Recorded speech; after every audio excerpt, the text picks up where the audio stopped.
kau cium, tapi tak bisa kau miliki. Aku tak usah kau terus tangisi kepergianku. Air mata takkan memanggilku untuk kembali. Aku adalah mimpi-mimpi sedang melintasi sang perawan yang bermain dengan perasaan. Ini tanganku untuk kau genggam, ini tubuhku untuk kau peluk, ini bibirku untuk kau cium, tapi tak bisa kau miliki. Aku tak usah kau terus tangisi kepergianku. Air mata takkan memanggilku untuk kembali.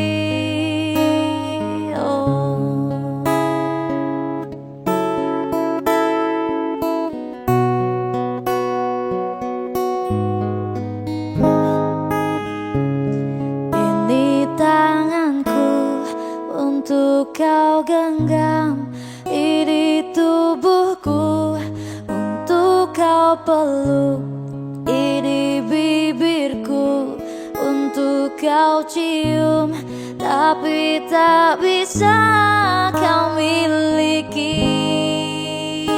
Aku tak usah kau terus tangisi kepergianku. Air mata takkan memanggilku untuk kembali. Tak usah kau terus tangisi kepergianku.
Bismillahirrahmanirrahim. Assalamualaikum warahmatullahi wabarakatuh.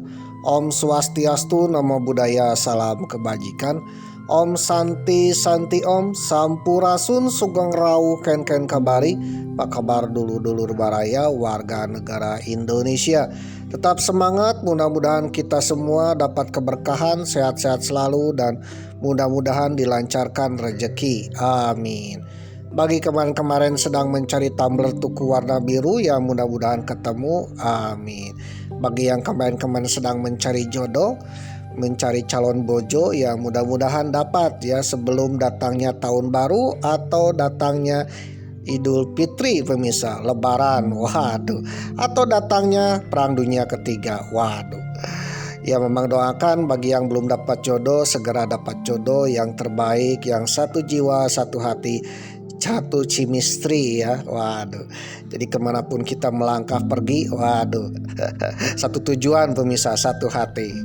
Ya mudah-mudahan segera mungkin dapat jodoh yang terbaik dari Tuhan Yang Maha Esa. Amin.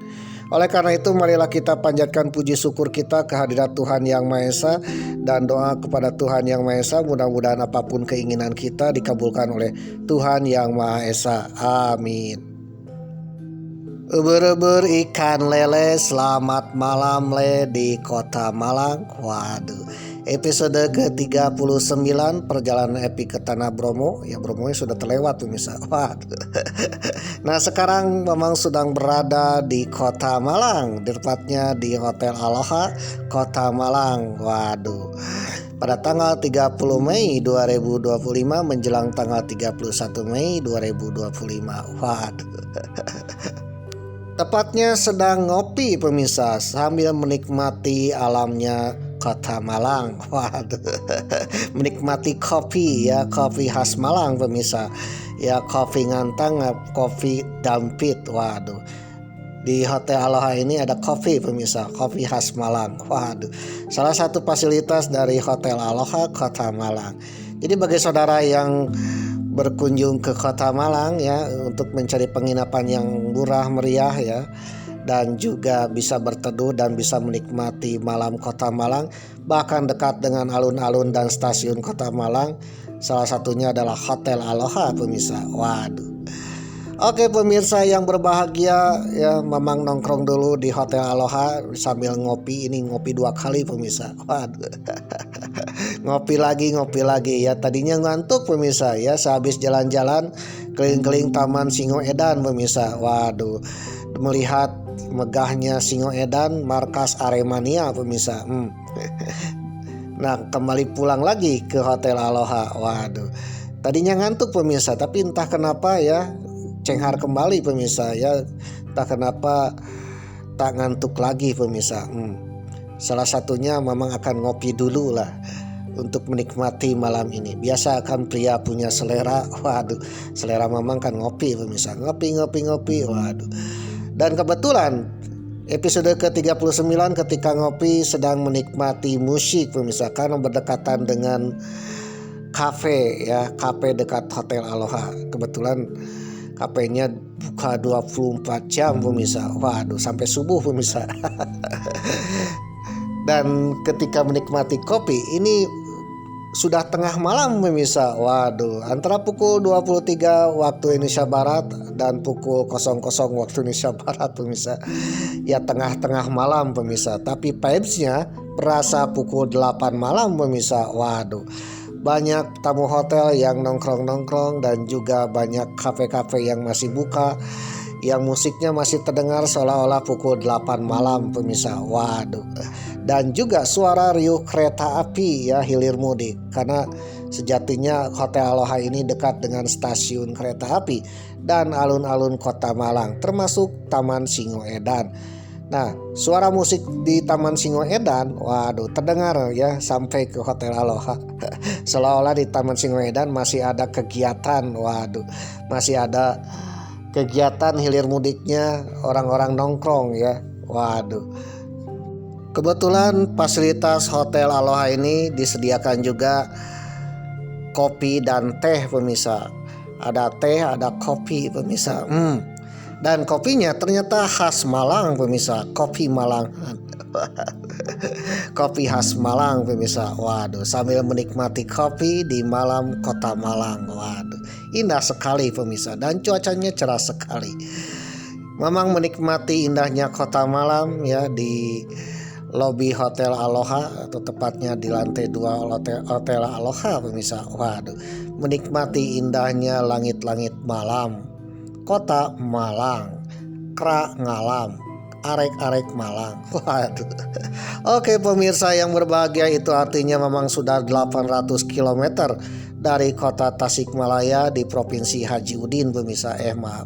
Provinsi Jawa Barat, yang kebetulan Provinsi Jawa Barat sedang dipimpin oleh Kang Deddy Mulyadi alias Bapak Aing.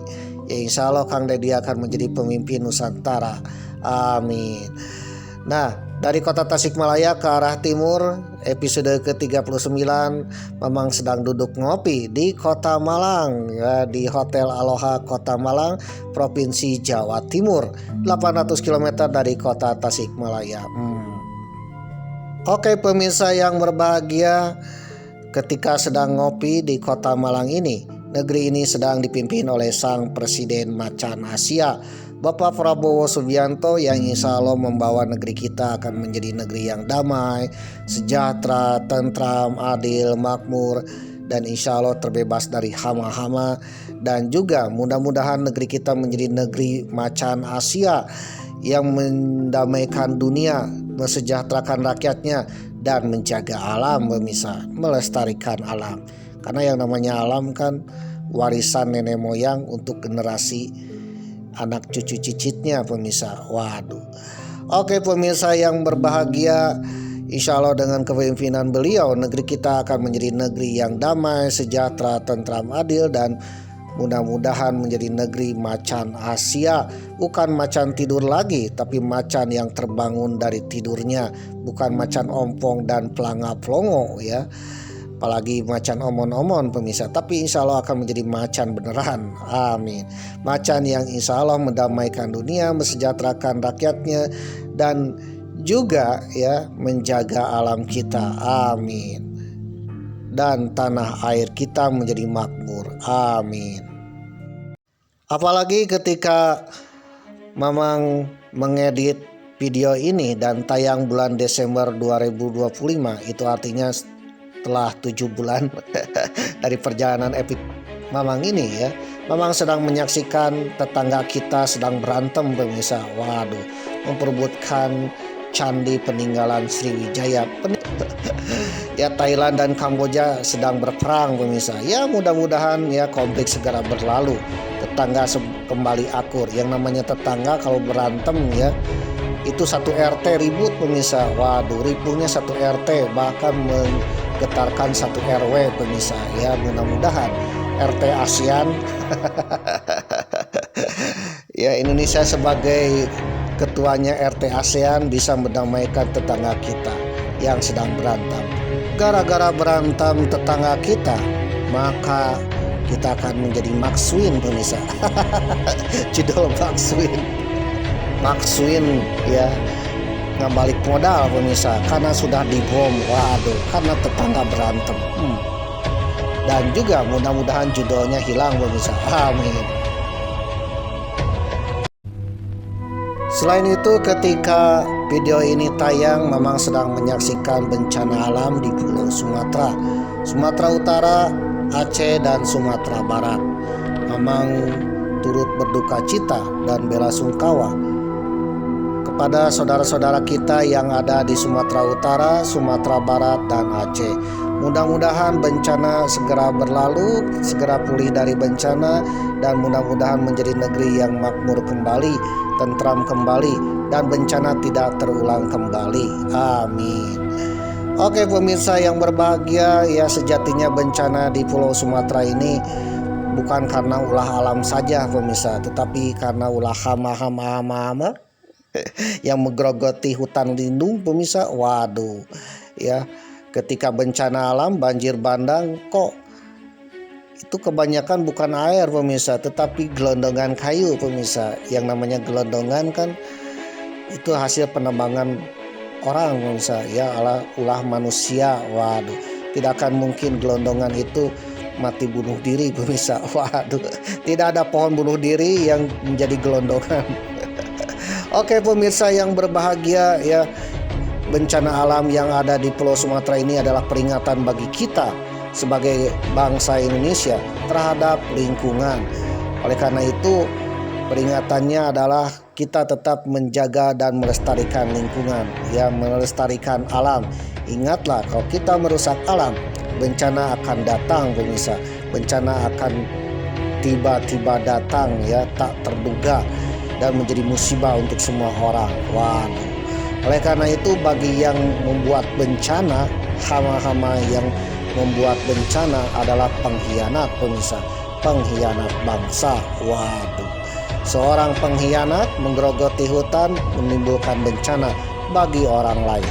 Oleh karena itu, ya, mudah-mudahan hama-hamanya segera diberantas dan mudah-mudahan tidak terjadi lagi pengerusakan alam. Karena kalau hama tidak diberantas, kalau hari ini merusak Pulau Sumatera, mungkin esok akan merusak satu tanah air, satu nusa satu tanah air. Waduh, bahkan juga bisa merusak satu planet. Waduh, satu alam semesta. Waduh. Oke pemirsa yang berbahagia, awali dari diri kita, ya, dari diri kita untuk selalu melestarikan dan menjaga lingkungan. Salah satunya, jangan buang sampah sembarangan pemirsa. Wah. Oke pemirsa yang berbahagia, malam semakin larut. Waduh. Tetapi kota Malang tak pernah tidur pemirsa. Waduh. Ya, kebetulan Hotel Aloha ini dekat dengan aktivitas warga, baik itu siang, malam, atau mungkin dini hari dan juga sore hari. Apalagi dekat dengan stasiun kereta api Malang. Yang namanya stasiun kereta api Malang, ya, itu aktivitasnya 24 jam pemirsa. Waduh, kereta api akan datang entah itu siang, pagi, bahkan dini hari pemirsa. Memang aja kan kemarin datang dari kota Tasikmalaya ke kota Malang ini datangnya dini hari pemirsa. Oleh karena itu, kalau saudara, ya, menginap di Hotel Aloha dan kurang tidur, bisa nongkrong-nongkrong dulu sampai larut malam. Dan itu suasana vibes-nya kayak pukul 8 malam pemirsa. Padahal ini tengah malam pemirsa. Waduh. Oke pemirsa yang berbahagia, Mamang menikmati kopi khas Malang di Hotel Aloha. Waduh. Yang namanya kopi ternyata terkenal di Malang. Malang adalah salah satu penghasil kopi pemirsa, dan mempunyai khas kopinya. Waduh, khas kopi Malang adalah ada dua, yaitu kopi Ngantang dan kopi Dampit. Ngantang dan Dampit adalah nama kecamatan di Kabupaten Malang pemirsa. Jadi kalau saudara ingin merasakan menjadi orang Malang, ya, harus menikmati kopi pemirsa. Karena di Malang pun ada dua jenis kopi yang melegenda sampai ke mancanegara, yaitu kopi Dampit dan kopi Ngantang pemirsa. Yang Mamang cicipi ini adalah kopi khas Malang. Tidak tahu khas Malang yang mana nih, Ngantang atau Dampit pemirsa. Tapi kopinya benar-benar nikmat sekali, apalagi kalau tanpa gula pemirsa. Americano, waduh, black coffee atau Americano. Yang namanya Americano kan kopi tanpa gula pemirsa. Nikmatnya luar biasa. Bisa menikmati malam ini, mungkin sampai dini hari. Waduh. Oke pemirsa yang berbahagia, aslinya Mamang kan ngantuk, ya, keliling-keliling Tanah Bromo, Gunung Bromo, ya, belum tidur dari pukul 3 dini hari tadi, ya, sampai sekarang tengah malam belum tidur juga pemirsa. Tadinya ngantuk-ngantuk, tapi entah kenapa kalau ngopi di Aloha ini sambil menikmati kopi khas Malang, ya, itu ngantuknya hilang pemirsa. Dan bisa menikmati suasana malam ini. Dan orang Malang sendiri selalu pecinta kopi pemirsa. Banyak kedai-kedai kopi di kota Malang ini. Bahkan kedai kopinya menjadi kopi legendaris pemirsa. Salah satunya Sido Mulia. Waduh. Dan juga ada kopi-kopi yang lain yang menjadi legenda kedai kopi di kota Malang.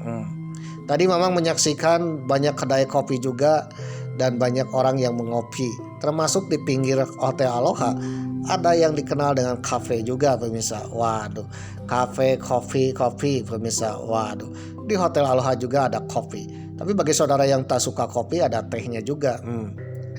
Ada gula ya sasetnya. Tapi bagi Mamang tadinya pakai gula tapi enaknya tidak pakai gula pemirsa ya, karena rasa kopinya benar-benar nikmat sekali, americano banget pemirsa. Waduh, inilah kopi khas Malang, entah itu jenisnya ngantang atau dampit pemirsa.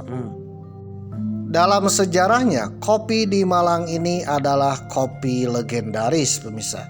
Ternyata kota Malang, Kabupaten Malang ada dan berkembang pesat gara-gara kopi pemirsa. Waduh, ini gimana ceritanya ya? Gara-gara kopi, kota Malang, Kabupaten Malang, dan daerah-daerah sekitar Malang menjadi pesat, menjadi kota terbesar. Salah satu kota terbesar di Indonesia. Ya setara dengan Surabaya, dengan Bandung ya. Padahal ini bukan ibu kota provinsi pemirsa. Jadi kota Malang adalah salah satu kota terbesar, bukan ibu kota provinsi, tetapi menjadi kota ternama dan terbesar, termasyur, menjadi kota metropolitan juga pemirsa. Waduh, dan itu gara-gara kopi pemirsa. Sebelum orang mengenal kopi, Malang itu dikenal dengan daerah angker pemirsa. Waduh, daerah yang ditakuti, banyak binatang buas. Salah satu binatang buasnya adalah harimau Semeru pemirsa. Waduh, harimau Jawa itu berkeliaran di Malang pemirsa. Dan juga konon katanya banyak ya daerah-daerah yang wingit pemirsa ya, yang angker pemirsa. Bahkan oleh kolonial Belanda sendiri, daerah Malang ini tidak dilirik pemirsa, karena daerah ini dianggap daerah pedalaman hutan yang lebat. Waduh. Namun gara-gara kopilah semuanya akan berubah pemirsa, menjadi kota yang besar. Waduh. Oke pemirsa yang berbahagia, mungkin saudara penasaran dengan cerita Mamang episode ke-39. Bagi yang penasaran jangan skip, siapa tahu bermanfaat. Mudah-mudahan bagi yang menonton sampai tamat episode ke-39, salah satu keturunan saudara ada yang menjadi miliarder dan mudah-mudahan ada yang menjadi pemimpin di Nusantara ini. Ya, Mamang hanya berdoa mudah-mudahan siapapun yang menonton sampai tamat ya menjadi orang terkaya, termakmur, tersukses di negeri ini, yang insya Allah akan dirasakan oleh saudara atau mungkin anak cucu cicit saudara. Amin. Mamang hanya berdoa ya mudah-mudahan doa Mamang dikabulkan bagi yang menonton sampai tamat. Namun bagi saudara yang tak suka dengan channel Mamang ya simpel aja, suka tonton, tak suka jangan nonton pemirsa ya. Kalau saudara tak suka masih kena nonton, waduh itu artinya saudara masih mencintai. Malu-malu kucing pemirsa. Waduh. Oke pemirsa yang berbahagia ya. Kalau saudara tak suka jangan nonton karena kuota internet saudara tak tercover dana antara, tak tercover dana hibah pemirsa, tak tercover dana keuangan Menteri Purbaya, apalagi berdemo ke Menteri Keuangan Purbaya. Waduh, apalagi meminta ke Mamang. Mamang aja kan ketika mengedit video ke-39 ini, Mamang mencari IPU gratis pemirsa, alias wifi gratis. Waduh, ya insya Allah nanti kalau Mamang jadi presiden, siapapun yang menonton tamat di episode 39 ada reward pemirsa. Waduh, ada bansos pemirsa. Waduh. Oke pemirsa yang berbahagia, bagi saudara yang tak suka jangan tonton ya, karena kuota internet saudara tak tercover ya, tak tercover dan antara pemirsa. Namun bagi saudara yang menonton sampai tamat ya insya Allah Mama akan berdoa mudah-mudahan saudara mendapatkan rezeki yang melimpah. Amin. Oke pemirsa yang berbahagia, Mamang pun berbicara tak omon-omon, berbicara tak omong kosong ya, tak pelangap flongo. Mamang berbicara sesuai dengan sumber informasi yang Mamang dapatkan. Apabila saudara mempunyai pendapat atau informasi yang agak lain yang berbeda, kita sharing-sharing di kolom komentar. Siapa tahu komentar saudara bermanfaat untuk kita semua, untuk pengetahuan kita semua. Namun komentarnya jangan agak lain ya, jangan berbau-bau Mossad, jangan bau-bau company pemirsa, apalagi bau-bau Divide et Impera, penjajah ya. Waduh. Namun bagi saudara yang komentarnya agak lain, yang berbau-bau Mossad atau berbau-bau company yang bikin keonaran, Mamang sebagai admin akan skip karena channel ini channel yang penuh perdamaian, bukan bikin keonaran. Dilansir dari transkrip.com dengan judul artikel Daftar Kopi Khas Malang dan Sejarahnya yang Perlu Kita Ketahui. Waduh. Ditulis oleh Ahmad Fahmi Aziz, edisi 7 Agustus 2022. Tak ada yang lebih istimewa dari dingin dan wisatanya Malang. Tapi tidak hanya itu loh. Jika saudara menetap atau sekedar berkunjung ke Malang Raya, pasti saudara bakal disuguhi dengan banyaknya pemandangan warung kopi alias warkop. Nah, konon Dono Kasino Indro ini terinspirasi dari warkopnya di Malang. Warung kopi, warung warkop atau warung kopi yang menyuguhkan kopi-kopi hampir ada di setiap sudut kotanya. Ya memang ketika sebelum ngopi keliling-keliling kota Malang, ya di semua sudut itu orang-orang pada ngopi pemirsa. Waduh. Mulai dari warung kopi standar anak kos-kosan dan standar anak organisasi yang kalau ke warung kopi nggak pesen, hingga standar para crazy rich, waduh, kopi-kopi kelas premium pemirsa, yang serba instagramable. Tapi tak banyak orang tahu kalau Malang punya kopi lokal yang super enak pemirsa, yang mempunyai nilai historisnya. Bahkan dengan kopi itu Malang tumbuh menjadi kota metropolitan pemirsa. Waduh. Yang pertama adalah jenis ipok lagi, yaitu bahasa Walikan pemirsa ya, jenis kopi Dampit. Waduh. Dampit adalah salah satu daerah di Malang Selatan atau dikenal dengan Kecamatan Dampit, Kabupaten Malang. Di situ ada kopi terkenalnya, kopi Dampit, bahkan terkenal ke seluruh mancanegara pemirsa, setara dengan kopi Toraja, kopi Gayo. Waduh. Sudah tak asing lagi bagi pecinta kopi sungguhan yang pura-pura suka kalau salah satu varian kopi yang hampir ada dan selalu hadir di menu kopian, yaitu kopi Dampit. Kopi Dampit adalah salah satu kopi dengan kualitas rasa yang diakui dunia. Waduh, kopi dengan jenis Robusta ini hampir 90% hasil produksinya diekspor ke luar negeri. Bahkan orang luar negeri bertanya ya, ini kopi Dampit, tidak tahu Dampit itu ada di mana. Waduh, bahkan kalaupun tahu Dampit itu ada di Indonesia, dia yang mencicipinya itu tidak tahu di manakah letak Dampit, di kabupaten manakah, di provinsi manakah pemirsa. Waduh. Yang jelas kopi Dampit adalah salah satu jenis kopi Robusta Javanica pemirsa. Waduh, kopi Robusta Jawa khas Dampit. Jadi kopi Jawa ini terdiri dari berbagai macam varian kopi pemirsa. Ada kopi Robusta Dampit, kopi Robusta ya, dan yang lain-lainnya pemirsa. Dan kopi Robusta Dampit ini adalah salah satu ekspor terbesar di Kabupaten Malang, Provinsi Jawa Timur.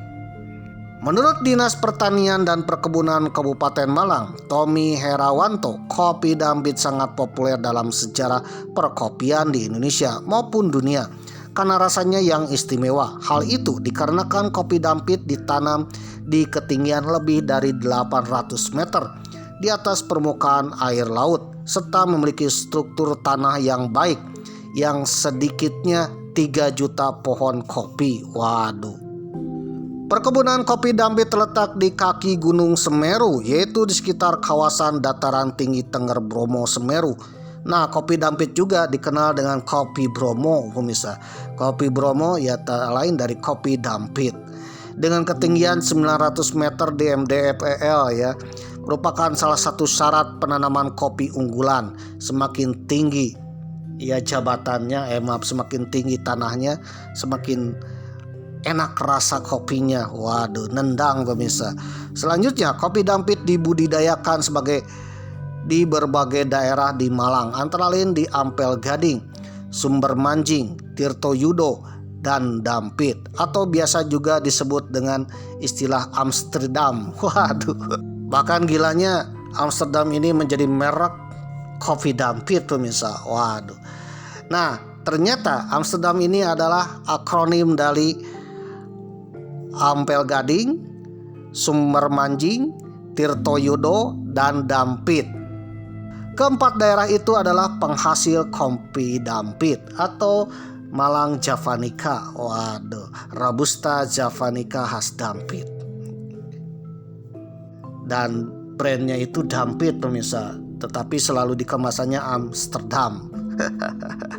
Bahkan orang bule mengira ya kopi tersebut berasal dari Belanda karena mengambil namanya Amsterdam. Padahal itu adalah akronim pemirsa.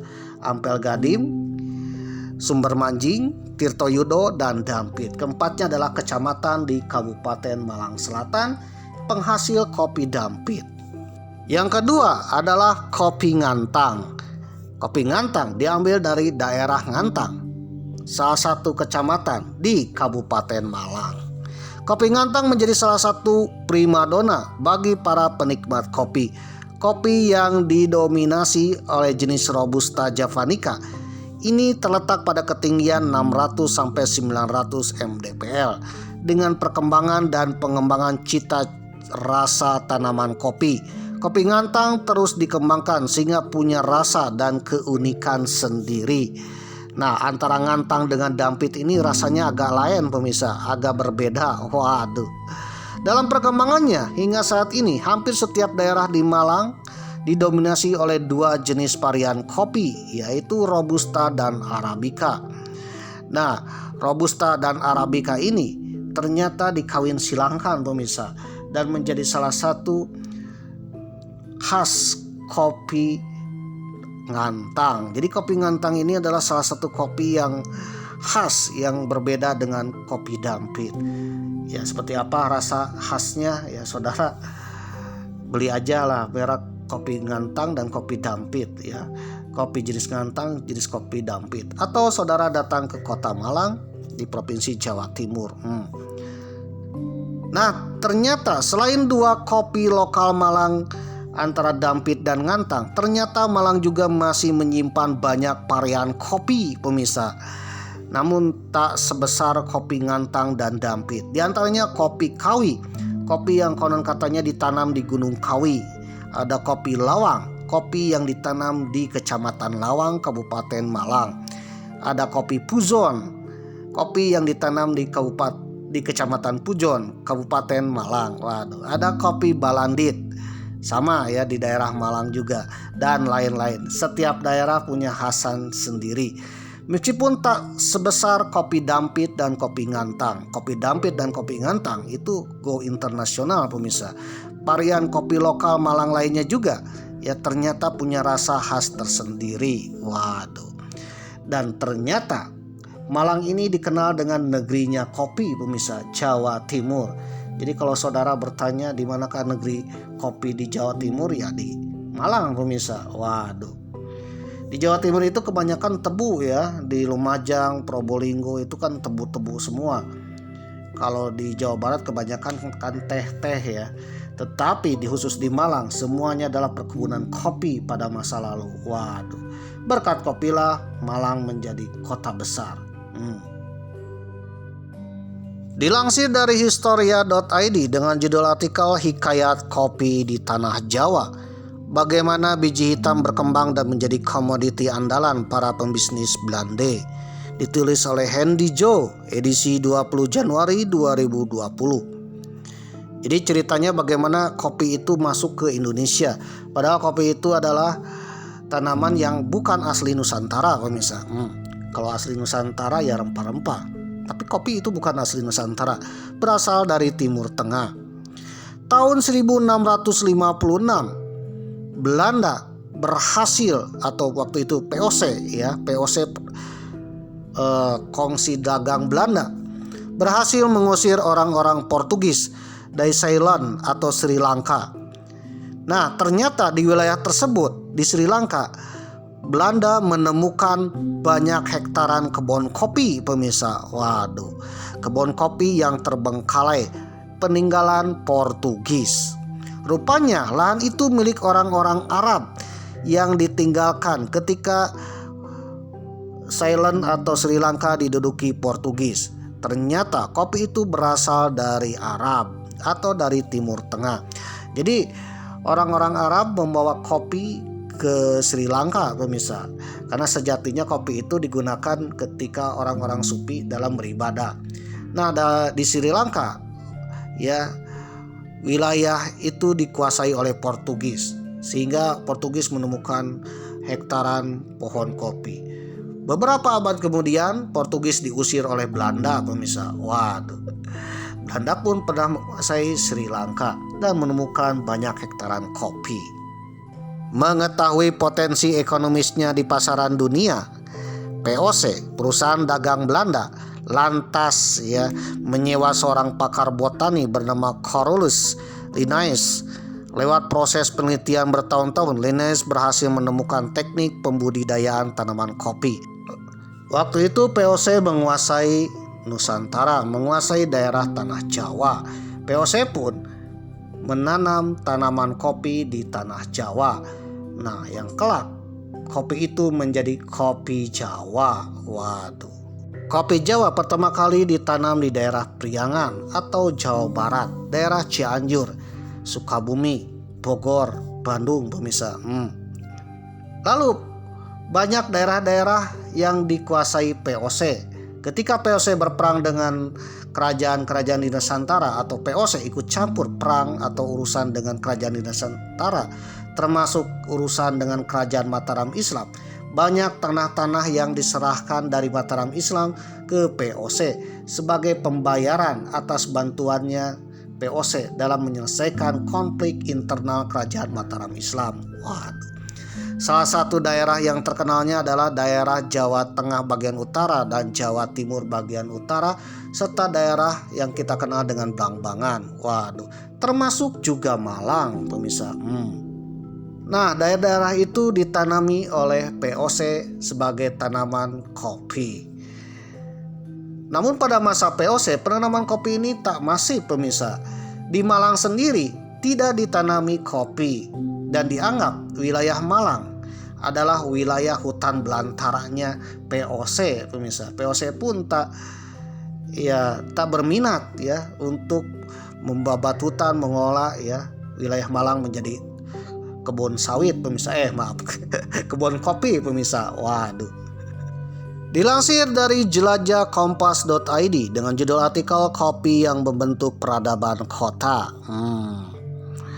Kopi tak hanya memunculkan rasa, kopi memunculkan pula peradaban. Bermula dari perkebunan kopi, kota-kota terbentuk. Kota yang awalnya menjadi penjangga itu kini tumbuh menjadi bagian dari peradaban. Kultur yang dibawa para pekerja dan tuan tanah turut memberi warna dalam kebudayaannya. Jauh sebelum perkebunan dibuka, termasuk perkebunan apel dibuka, yang menjadi komoditi kabupaten atau wilayah Malang Raya, meliputi Kabupaten Malang, Kota Batu, dan Kota Malang, telah menjadi penghasil dan pusat apel. Ternyata jauh sebelum adanya apel, Malanglah menjadi pusat pengumpulan kopi terbesar di tanah Jawa. Waduh. Pada abad ke-18, kopi bahkan mengisi ruang-ruang kota hingga kaki gunung yang mengelilingi Malang, seperti Penanggungan, Kawi, Paderman, Semeru, dan Arjuno. Untungnya pada masa itu yang populernya adalah kopi. Bayangkan kalau zaman sekarang yang populernya sawit, pemirsa. Waduh, bisa-bisa Malang jadi tanaman sawit, pemirsa. Waduh. Pada abad ke-18, kopi bahkan mengisi ruang-ruang kota hingga kaki gunung yang mengelilingi Malang, seperti Penanggungan, Gunung Kawi, Paderman, Gunung Semeru, dan Gunung Arjuno. Jenis kopi yang pertama masuk adalah Arabica yang dibawa oleh POC. Namun hanya daerah perbatasan Malang Utara saja, pemirsa, yang ditanam. Sedangkan Malang Tengahnya sampai selatan itu dianggapnya wilayah tak produktif pada masa POC. Dalam buku 3 Abad Perjalanan Kopi di Indonesia yang disusun oleh John Bako Baon peneliti senior Pusat Peneliti Kopi dan Kakao di Indonesia. Perkebunan kopi menyebar di seluruh Jawa, mulai dari Batavia, pesisir utara Jawa, Cirebon dan Karawang, Pasundan, Jawa Tengah dan Jawa Timur. Tetapi di Jawa Timurnya di pesisir. Di Jawa Timur jumlah perkebunan kopi pernah mencapai 280-an yang tersebar di dataran rendah hingga dataran tinggi.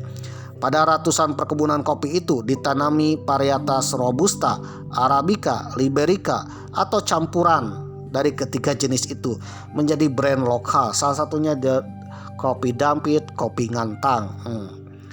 Seorang surveyor Belanda, Zel van Zevenhoven, pernah menelusuri jalur Malang Kediri pada tahun 1812. Pada buku Sejarah Daerah Batu yang ditulis oleh sejarawan Dwi Cahyono tahun 2011 dituliskan bahwa sang surveyor atau Van Zevenhoven menemukan banyak kebun kopi. Kebun kopi yang terdekat dengan kota menurut buku itu berada di distrik Penanggungan atau Gunung Penanggungan, gunung yang pada zaman Mojopahit dikeramatkan pemirsa. Di suatu tempat yang disebut Naya yang kini dikenal dengan Desa Dinoyo. Ada prasastinya di situ. Sang surveyor itu juga menemukan perkebunan kopi di Kaling atau Sengkaling. Luasan perkebunan kopi saat itu tidak masif. Meski ada di sepanjang jalan. Jadi kebanyakan saat itu kopi-kopi hanya ditanami sebagai pelengkap saja pemirsa. Tidak masif pemirsa.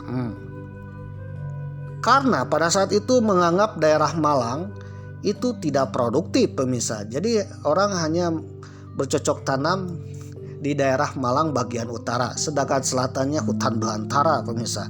Karena katanya kalau bagian selatannya itu wingit, liar dan angker. Dan disitulah banyak sekali hewan-hewan buas pemirsa. Di Malang saat itu banyak sekali hewan buas. Oleh karena itu pada masa kolonial Belanda atau sesudah VOC runtuh tak dilirik Malang itu. Malang saat itu masih disatukan dengan Pasuruan, Regenskap Pasuruan. Atau resetnya Pasuruan. Sedangkan Malang statusnya Afdeling atau kabupaten Afdeling Malang. Dan pada saat itu Malang belum dilirik oleh Belanda pemirsa. Malang dianggapnya adalah wilayah belantara Jawa. Apalagi Malang tidak dilirik karena pada masa lalu Malang itu adalah tempat pertempuran perang Suropati. Untung Suropati yang kabur dari Batavia yang membentuk basis di Malang. Perang Suropati inilah yang menyebabkan Malang menjadi daerah yang tak diminati, baik itu kolonial dan menjadi dianggap daerah liar pemirsa. Memang sudah bahas tentang perang Suropati atau Untung Suropati dalam perjalanan edisi ke Tanah Dewata. Scroll aja. Selain liar dan dianggap masih kurang produktif. Kenapa kurang produktif? Salah satunya adalah kekurangan tenaga kerja. Karena pada masa perang Suropati atau Geger Surovaten memicu perpindahan penduduk Malang dari Malang ke daerah lain untuk berdomisili mencari penghidupan baru setelah perang Suropati. Dari perpindahan itulah oleh karena itu Malang dianggap tak produktif. Selain hutannya masih liar, banyak binatang buas, wingit, dan juga banyak penduduknya yang berpindah pemirsa. Pindah ke daerah Pasuruan, ke daerah Probolinggo, atau daerah Lumajang, atau daerah sekitaran Penanggungan Mojokerto. Oke pemirsa, pada abad ke-19 ke-18 setelah Kompeni Belanda VOC bubar dan wilayah jajahan VOC dikuasai oleh Belanda, yaitu wilayah Nusantara atau wilayah Indonesia. Belanda pun menghadapi banyak sekali peperangan pemirsa. Banyak sekali perang-perang besar, baik itu yang terjadi di tanah Nusantara maupun yang terjadi di Eropa. di Nusantara sendiri Belanda menghadapi banyak perang. Di antaranya perang Kapitan Fatimura di Maluku. Lalu ada perang Padri di Sumatera Barat dan juga ada perang besar di tanah Jawa atau dikenal dengan Perang Jawa yang dipimpin oleh Pangeran Diponegoro tahun 1825 sampai 1830. Selain perang-perang di Nusantara, ternyata Belanda pun menghadapi perang di Eropa. Salah satunya kemerdekaan Belgia atau dikenal dengan Perang Belgia, di mana Belgia dahulunya wilayah bersatu dengan Belanda, ingin memisahkan diri. Terjadilah perang antara orang Belgia dengan orang Belanda pada tahun 1830 sampai 1831. Selain perang dengan Belgia, Belanda pun perang terkena isisnya perang Eropa pada masa Napoleon. Jadi pada masa Napoleon Belanda pun terkena cipratannya pemirsa. Bahkan Belanda dikuasai oleh pasukan Napoleon Bonaparte dari Prancis. Nah, perang Eropa dan perang Nusantara inilah yang menyebabkan kas koloni Belanda atau kas negeri Belanda hampir bangkrut pemirsa. Belanda mengalami kerugian besar setelah banyak sekali peperangan yang luar biasa, baik itu di Eropa maupun di tanah Nusantara, yaitu Perang Jawa, Perang Sumatera, dan sebagainya. Konon katanya Belanda pun mengalami minus pemirsa. Saking minusnya banyak program-program MBG yang tak jalan, program-program Belanda yang tak jalan pemirsa. Bahkan Belanda pun diperkirakan akan bubar karena bangkrut. Kebangkrutan inilah yang menyebabkan Belanda membutuhkan sumber pendapatan baru. Mencari bank emok baru pemirsa. Mencari sumber pemasukan kas baru untuk mengisi kas yang kosong akibat banyak perang pemirsa. Sekaligus menutupi utangnya ke bank emok pemirsa. Dan membiayai program-program MBG negaranya. Kira-kira bagaimana cara mengisi kas Belanda yang kosong? Datanglah seorang jenius tapi dianggap horor bagi bangsa Indonesia. Beliau bernama Johannes van der Bos. Johannes van der Bos akhirnya diangkat menjadi Gubernur Jenderal Hindia Belanda. Apa program Johannes van der Bos ini? Salah satu programnya adalah Kulturstelsel, yaitu sistem tanam paksa.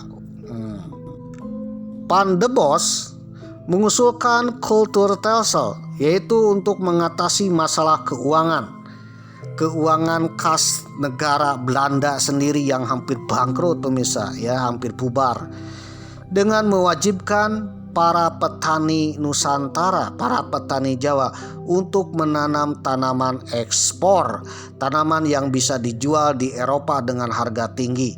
Yang saat itu tanaman ekspor bukan lagi terbatas pada rempah-rempah pemirsa, tetapi tanaman ekspor industri. Di antaranya adalah kopi, tebu, nila, teh, dan sebagainya. Tanaman ekspor inilah yang menjadi devisa Belanda ketika Belanda kekosongan uang pemirsa. Jadi secara sederhananya Kulturstelsel ini adalah cara darurat Belanda. Cara darurat Belanda untuk mengisi kas Belanda pemirsa, dengan pajak, di mana para petani di Jawa, di Nusantara diwajibkan menanam tanaman ekspor, kopi, tebu, dan nila, dan sebagainya. Kulturstelsel adalah istilah lainnya dari sistem tanam paksa, merupakan sebuah kebijakan Belanda pada masa Johannes van der Bos pada tahun 1830 sampai 1870, di mana isinya para petani pribumi, para petani jajahan tanah Jawa, tanah Sumatera, dan sebagainya diwajibkan menanam tanaman ekspor, baik itu kopi, tebu, nila, dan lain-lain yang ditentukan oleh Belanda di tanah miliknya sebesar 20% luas area tanahnya. Jadi kalau tanahnya 5 hektar ya sekitar 2 hektarnya itu ya harus ditanami tanaman ekspor pemirsa. Tanaman ekspor itu harus dijual ke pemerintah kolonial Belanda. Nanti pemerintah kolonial Belanda akan menjualnya ke Eropa dengan harga yang tinggi. Dan Belanda pun menerapkan aturan ya jumlah panen yang harus tercapai targetnya dalam 1 tahun. Misalkan penduduk ini harus menanam kopi dengan panennya sebesar 5 kuintal. Jikalau panennya kurang dari 5 kuintal, ya petani itu mendapat hukuman pemirsa.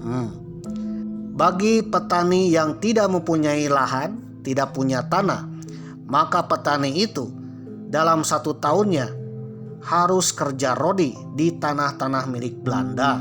Kerja rodi adalah kerja paksa selama 66 hari setahun. Jadi sistem tanam paksa ini istilah lainnya adalah kerja paksanya petani untuk menanam kopi, tebu, atau nila. Waduh. Inilah Belanda kalau kepepet pemirsa. Tapi kalau seandainya zaman dulu ya, ketika petani disuruh menanam yang aneh-aneh yang agak lain, tetapi petaninya menolak, insya Allah ya negeri Belanda pun tak jadi menjajah kita. Bahkan Belanda akan menjadi negara yang runtuh pemirsa. Runtuh karena bangkrut. Dan kemungkinan Belanda pun tanahnya akan digadaikan pemirsa ke Bank Emok. Waduh.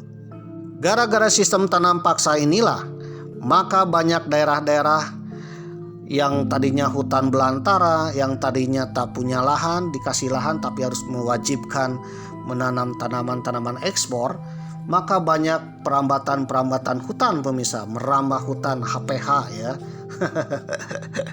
HPH untuk menjadi perkebunan Belanda, termasuk di Malang pemirsa. Malang yang notabene adalah wilayah yang rimba, wilayah yang belantara, tetapi oleh pemerintah kolonial Belanda dilirik menjadi wilayah produktif kelapa sawit, produktif kopi pemirsa. Waduh.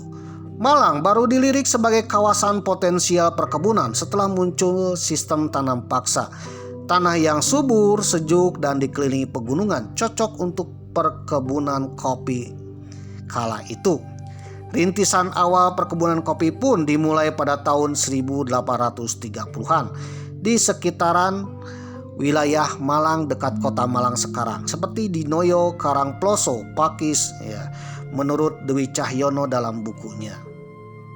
Para petani atau warga yang dahulu pindah dari Malang setelah perang Untung Suropati kembali lagi ke Malang karena didesak atas kebijakan sistem tanam paksanya Belanda.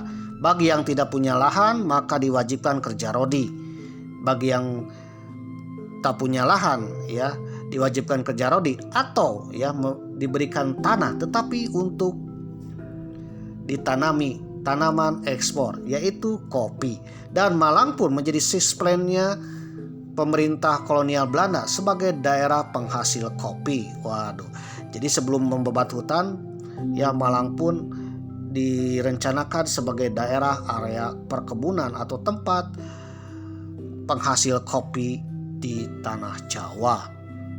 Nah, yang hebat bagi Belanda adalah ketika mengalihfungsikan hutan belantara di Malang menjadi tanaman kopi atau hutan homogen di mana hanya ada kopi saja. Waduh. Ternyata kecerdikan Belanda itulah tidak merusak alam pemirsa. Ketika mengalihfungsikan hutan belantara menjadi kopi, tak tercatat ada bencana alam longsor, apalagi gelondongan kayu pemirsa. Waduh. Jadi bedanya Belanda dengan kita ya, Belanda itu memang menjajah ya, memaksa para pribumi untuk menanam tanaman ekspor, tanaman yang diperlukan oleh negara pemirsa. Salah satunya kopi. Tapi tidak merusak alam pemirsa. Tidak ada hutan yang hilang, tidak ada bencana alam. Waduh, tidak ada longsor pemirsa. Lain cerita dengan kita. Waduh, kita kan banyak mengalihfungsikan hutan lindung pemirsa menjadi perkebunan ya, menjadi HPU. Waduh. Tetapi hasilnya ternyata banyak bencana alam pemirsa.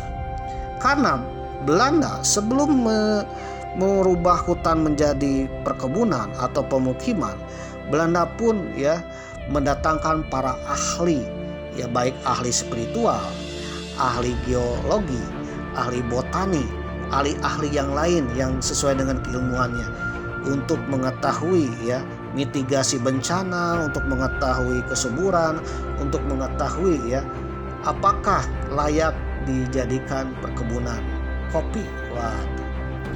Nah, jadi Belanda itu tak asal-asalan membabat hutan pemirsa. Oleh karena itu ya perkebunan peninggalan Belanda ataupun bangunan-bangunan peninggalan Belanda awet sampai hari ini dan tidak terjadi kerusakan alam pemirsa. Jadi itulah hebatnya Belanda. Belanda mengalih fungsikan hutan tetapi sesuai dengan keilmuannya, diteliti dulu pemirsa. Lain halnya dengan kita ya. Kita kan yang penting dikejar target pemirsa, yang penting menghasilkan uang. Apa yang terjadi? Karena kurang penelitian itulah jadilah timbul bencana alam pemirsa.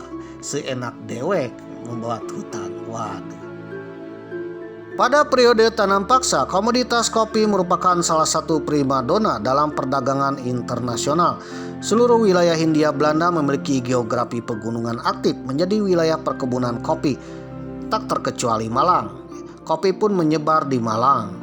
Pada tahun 1860-an, pemerintah kolonial Belanda membuka lebar investasi perkebunan kopi di Malang. Di Malang pun akhirnya tersebar banyak perkebunan kopi, menjadi negeri kopinya tanah Jawa. Perkembangan kopi di Malang semakin pesat saat sistem Belanda berubah dari sistem tanam paksa menjadi Undang-Undang Agraria tahun 1870, di mana sistem tanam paksanya dihapus dan banyak perusahaan swasta yang menggarap perkebunan masuk ke tanah Hindia Belanda. Salah satu investasinya adalah membuka lahan dan mendirikan perkebunan-perkebunan kopi di daerah Malang. Supaya melancarkan investasi-investasi masuk ke tanah Hindia Belanda, pemerintah Belanda berdasarkan dalam catatan sejarahnya mendirikan banyak fasilitas-fasilitas di Malang. Salah satu fasilitasnya adalah rel kereta api yang menghubungkan antara Malang, penghasil perkebunan kopi, dengan pelabuhannya di Surabaya. Pada tahun 1890, Afdeling Malang menjadi wilayah penghasil kopi terbesar di Jawa Timur. Dikatakan oleh Ibu Wilda dalam bukunya, volume produksi mencapai 143.173 pikul pada tahun 1887 sampai 1889. Sementara wilayah lain penghasil kopi hanya 13.000 pikul. Menurut Rixpan Afghani dan Sarkawi B. Hussain dalam bukunya berjudul Manisnya Kopi di Era Liberal, Perkebunan Kopi Afdeling Malang tahun 1870 sampai 1930-an, mengatakan perkembangan kopi telah menarik orang-orang dari luar daerah Malang. Banyak orang-orang dari daerah Malang ya, di luar daerah Malang berdatangan ke Malang untuk mencari penghidupan atau menjadi buru petani di Malang atau membuka lahan di Malang. Selain itu juga yang datang itu bukan orang pribumi dari berbagai daerah di tanah Jawa atau Nusantara pemirsa, tetapi dari mancanegara. Banyak orang Jerman, orang Eropa lainnya yang berinvestasi ke Malang. Sehingga Malang pun didatangi banyak orang-orang bule, orang-orang Eropa. Malang akhirnya mendirikan Gemeente Malang. Gemeente ini adalah kota madya Malang atau kota Malang yang terpisah dengan Afdeling Malang.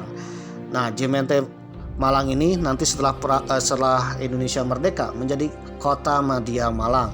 Sedangkan Afdeling Malang berubah menjadi Kabupaten Malang pemirsa. Setelah Gemeente Malang didirikan, pada catatan pemerintah kolonial Belanda, penduduk Bumi Putra di Malang Raya, baik itu Gemeente Malang atau mungkin Afdeling Malang alias kota dan kabupatennya Malang telah mencapai angka di atas 80.000. Itu artinya kota ini ya telah ramai pemirsa, melebihi kota Padang di Sumatera Barat, melebihi ya kota Semarang di Jawa Tengah pemirsa, bahkan mendekati kota Surabaya. Waduh, angka itu termasuk tinggi apabila dibandingkan dengan kawasan lain pada tahun yang sama.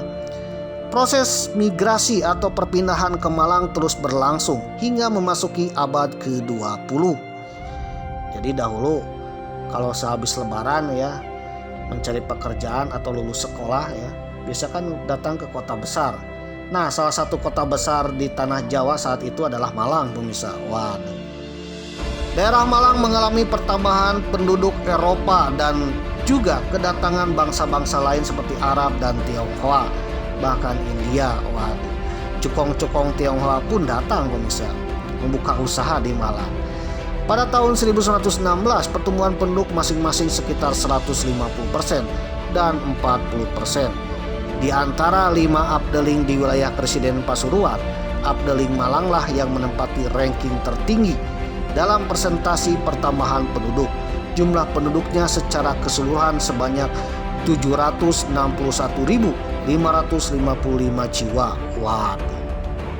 Jadi gara-gara kopi lah ya, Malang menjadi kota besar sampai hari ini pemirsa. Waduh.